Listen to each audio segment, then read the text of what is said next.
Avometer analog disebut sebagai jenis manual, di mana cara membaca skalanya ditunjukkan dengan jarum agar Anda bisa mengetahui hasilnya. Ketepatan pengukuran analog ini dipengaruhi oleh cara pengguna dalam membaca hasilnya.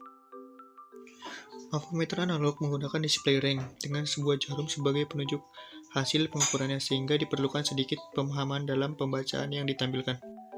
Keunggulannya yaitu sangat baik digunakan untuk pengukuran sinyal yang bersifat fluktuatif, di mana pada tipe digital, tipe fluktuatif lebih sulit untuk diukur. Harga terjangkau bisa digunakan walaupun tanpa baterai.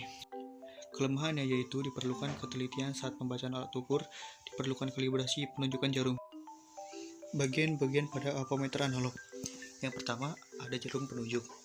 Jarum penunjuk berfungsi sebagai penunjuk besaran yang diukur. Jarum ini akan bergerak sesuai dengan besaran yang sedang diukur seperti tegangan, arus, atau resistansi. Yang kedua, ada skala. Skala pada multimeter analog berfungsi sebagai skala pembacaan meter. Skala ini terdiri dari skala tegangan, skala arus, dan skala resistor. Dengan menggunakan skala yang tepat, kita dapat membaca nilai pengukuran dengan akurat. Yang ketiga, ada zero adjust screw. Zero adjust screw adalah sekrup yang digunakan untuk mengatur kedudukan jarum menunjuk pada posisi 0. Caranya dengan memutar sekrup ini ke kanan atau ke kiri menggunakan obeng pipih kecil. Yang keempat, ada zero ohm adjust knob. Zero ohm adjust knob berfungsi untuk mengatur jarum penunjuk pada posisi 0 saat mengukur resistansi. Caranya dengan memutar saklar pemilih pada posisi ohm, kemudian hubungkan teslet merah dengan teslet hitam, atau bisa juga disebut probe, lalu putar knob ke kiri atau ke kanan sampai jarum penunjuk menjadi 0 ohm. Yang kelima, lubang kutub positif atau lubang kutub probe positif. Lubang kutub positif adalah tempat masuknya teslet atau probe kutub positif yang berwarna merah. Yang keenam yaitu positif terminal 20 ampere DC only. Positif terminal adalah lubang masuk untuk teslet kutub positif saat mengukur arus searah DC dengan rentang pengukuran 0 sampai 20 ampere. Lubang ini biasanya digunakan saat pengukuran arus yang lebih besar. Yang ketujuh, ada ring selector switch. Ring selector switch berfungsi untuk memilih posisi pengukuran dan batas ukurannya pada multimeter analog. Terdapat 4 posisi yang umumnya digunakan yaitu DCV atau tegangan searah, DCMA atau miliampere arus searah dalam miliampere, HCV atau tegangan bolak-balik, dan ohm resistansi. Yang kedelapan, lubang kutub probe negatif. Lubang kutub negatif adalah tempat masuknya teslet kutub negatif yang berwarna hitam. Cara kalibrasi avometer analog. Pertama, putar ring switch selector. Di sini saya mutarnya untuk mengukur ohm. Kemudian hubungkan kedua probe. Kemudian putar zero adjustment ohm. Kemudian putar sampai jarum penunjukan ke arah 0. Jika sudah pas di 0, maka avometer siap digunakan dan terkalibrasi.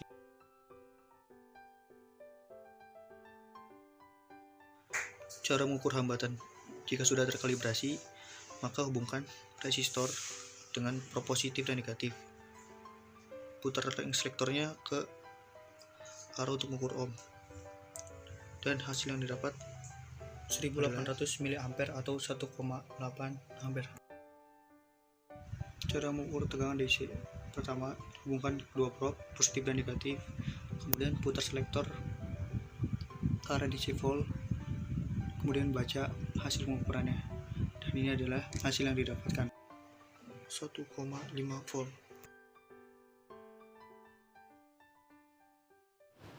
Cara mengukur arus menggunakan avometer analog.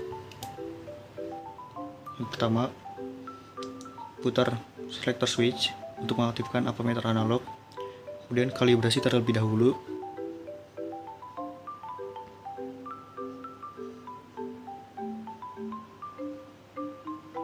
Setelah terkalibrasi atau jarum penunjuk berada di angka 0, maka avometer siap digunakan. Untuk mengukur arus, putar lagi selektor switch ke arah ampere. Lalu hubungkan kedua probe positif dan negatif terhadap alat atau komponen yang ingin diukur. Kemudian, ini adalah hasil yang didapat. Sekian, terima kasih. Oskiloskop analog. Oskiloskop adalah alat ukur elektronika yang berfungsi memproyeksikan bentuk sinyal listrik agar dapat dilihat dan dipelajari.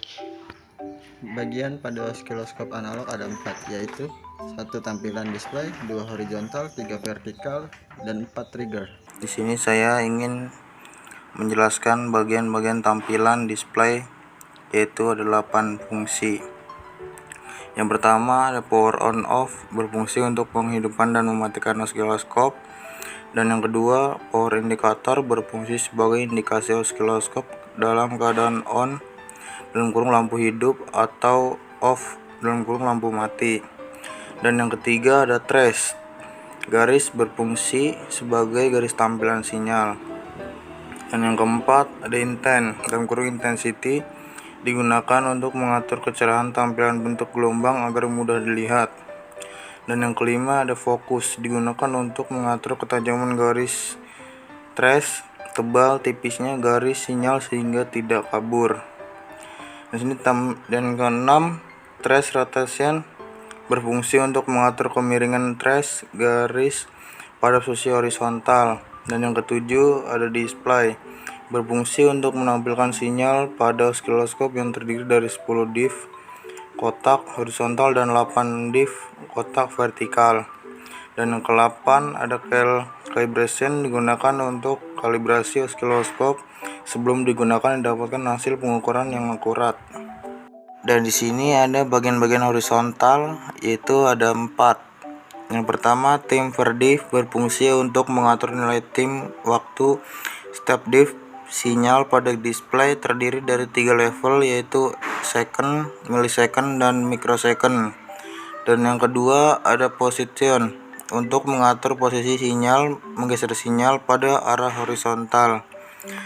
Dan yang ketiga ada SWP VR, digunakan untuk mengatur lebar sinyal, kalibrasi frekuensi.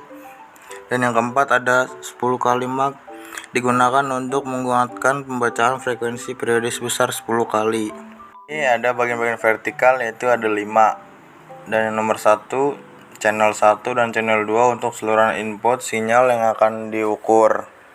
Dan nomor 2 ada volt per div, berfungsi untuk mengatur nilai tegangan setiap div sinyal pada display, terdiri dari 2 level, yaitu volt dan millivolt. Dan yang ketiga ada position, berfungsi untuk mengatur posisi atau menggeser sinyal arah vertikal. Dan yang nomor 4 ada selektor AC, ground, DC. AC digunakan untuk mengukur sinyal AC DC. Untuk mengukur sinyal DC, ground digunakan sebagai acuan pada pengukur tegangan DC atau terhubung dengan ground internal oskiloskop atau terputus dari input sinyal. Dan yang kelima ada 5 mode, terdiri dari channel 1, channel 2, dual, dan ADD. Dan yang pertama ada mode channel 1 untuk menampilkan sumber sinyal dari channel 1. Dan nomor 2 ada mode channel 2 untuk menampilkan sumber sinyal dari channel 2. Dan yang ketiga ada mode dual untuk menampilkan sinyal kedua channel, yaitu channel 1 dan channel 2. Dan yang keempat ada mode ADD untuk menampilkan sinyal hasil penjumlahan dari sumber sinyal channel 1 dan channel 2. Bagian-bagian pada trigger terdiri dari 1. Mode. Mode itu sendiri terdiri dari 4. Yang pertama ialah auto, berfungsi untuk memilih sinyal trigger yang sesuai secara otomatis. 2. Norm, berfungsi untuk memberikan sinyal trigger normal. Ketiga, TVV, digunakan untuk sinkronisasi sinyal vertikal video dan mereject frekuensi tinggi. 4. TVH, digunakan untuk sinkronisasi sinyal horizontal video dan mereject frekuensi rendah. 2. Source sendiri terdiri dari 4. Yang pertama itu CH1, berfungsi untuk memilih sinyal input dari CH1 sebagai trigger. CH2 berfungsi untuk memilih sinyal input dari CH2 sebagai trigger. Yang ketiga, line, berfungsi untuk memilih sinyal trigger dari jalur input power. Yang keempat, X berfungsi untuk memilih sinyal trigger dari jalur eksternal.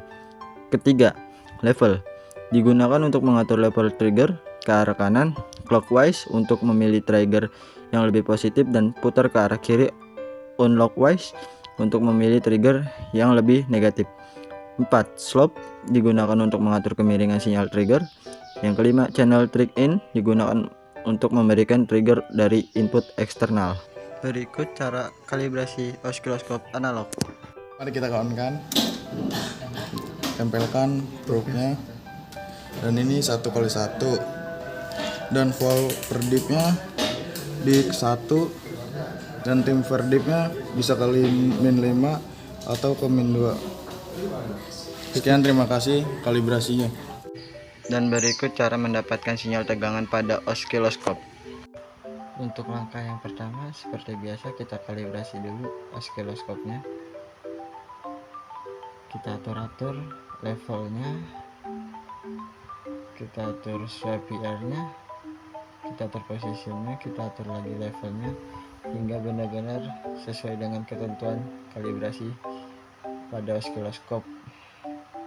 Kita atur time verdipnya, lalu colokkan kabel jumper ke power supply untuk kita mengecek tegangan sinyal pada osiloskop.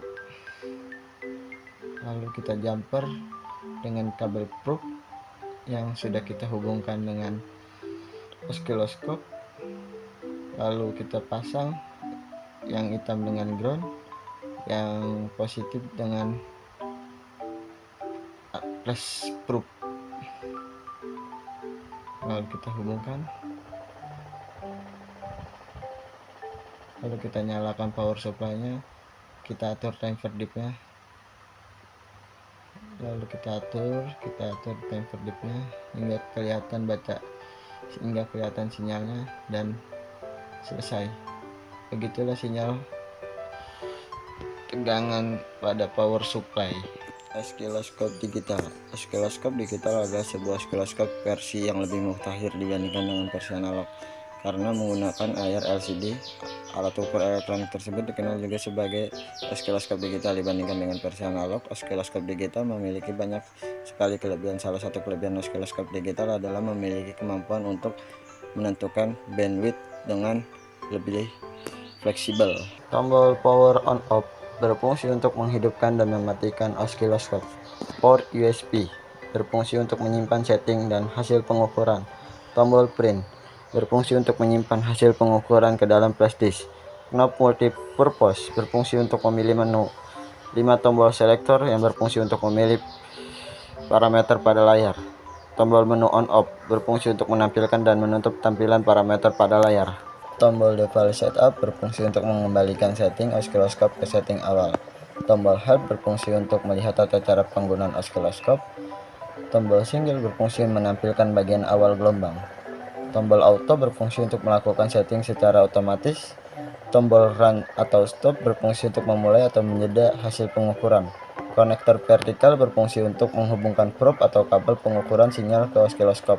Konektor horizontal berfungsi untuk menghubungkan sinyal penggerak horizontal yang biasa terkait dengan sinyal waktu atau clock ke osiloskop. Calibration digunakan untuk kalibrasi osiloskop sebelum digunakan, didapatkan hasil yang akurat. Bagian-bagian menu pada osiloskop. Yang pertama ada kursor, berfungsi untuk memilih kursor yang digunakan. Yang kedua ada measure, berfungsi untuk mengetahui hasil pengukuran. Yang ketiga ada H-Sphere, berfungsi untuk melihat gelombang secara keseluruhan, mendeteksi puncak dan rata-rata gelombang. Yang keempat ada tombol display, berfungsi untuk mengatur tampilan layar. Yang kelima ada tombol save recall, yang berfungsi untuk menyimpan hasil dan menampilkan kembali gelombang yang diukur sebelum. Yang keenam ada tombol utility, berfungsi untuk mengatur setting osiloskop. Bagian-bagian vertikal pada osiloskop. Yang pertama ada position, berfungsi untuk mengatur posisi atau menggeser sinyal arah vertikal. Dan yang kedua ada match, berfungsi untuk melakukan operasi terhadap gelombang. Dan yang ketiga ada channel 1 dan channel 2 untuk saluran input sinyal yang akan diukur. Dan yang keempat ada ref, mengatur parameter pada masing-masing channel. Dan yang kelima ada volt per dip, berfungsi untuk mengatur nilai tegangan setiap dip sinyal pada display. Bagian horizontal pada oscilloscope, yang pertama ada position untuk mengatur posisi sinyal atau menggeser sinyal pada arah horizontal. Yang kedua horizon menu untuk mengatur parameter gelombang secara horizontal. Dan yang ketiga ada tim per dip, berfungsi untuk mengatur nilai waktu setiap dip sinyal pada display. Bagian trigger pada oscilloscope, yang pertama ada trigger menu, berfungsi untuk mengetahui parameter pada trigger, jenis trigger, sumber trigger, mode trigger yaitu AC/DC dan kopling trigger. Dan yang kedua ada set to 50%, berfungsi mengubah trigger menjadi 50% dari trigger sebelumnya. Dan yang ketiga ada tombol force. Pada bagian trigger pada oscilloscope digunakan untuk memicu tampilan gelombang pada layar meskipun sinyal input tidak memenuhi kondisi pemicu normal. Dan yang keempat ada knob trigger, mengatur gelombang agar bergerak titik awal yang tepat. Berikut cara kalibrasi oscilloscope digital. Yang pertama kita nyalakan oscilloscope-nya, tunggu hingga oscilloscope nyala, lalu hubungkan kabel probe ke calibration,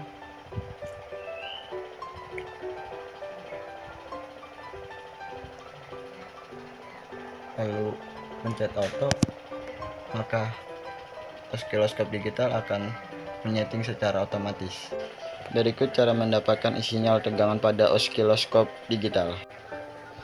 Yang pertama hubungkan probe ke calibration,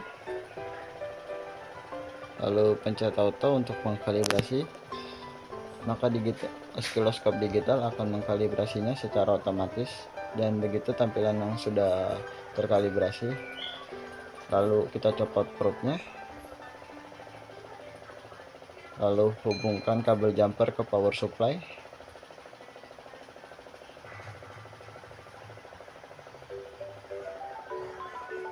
lalu kabel jumper dengan kabel probe,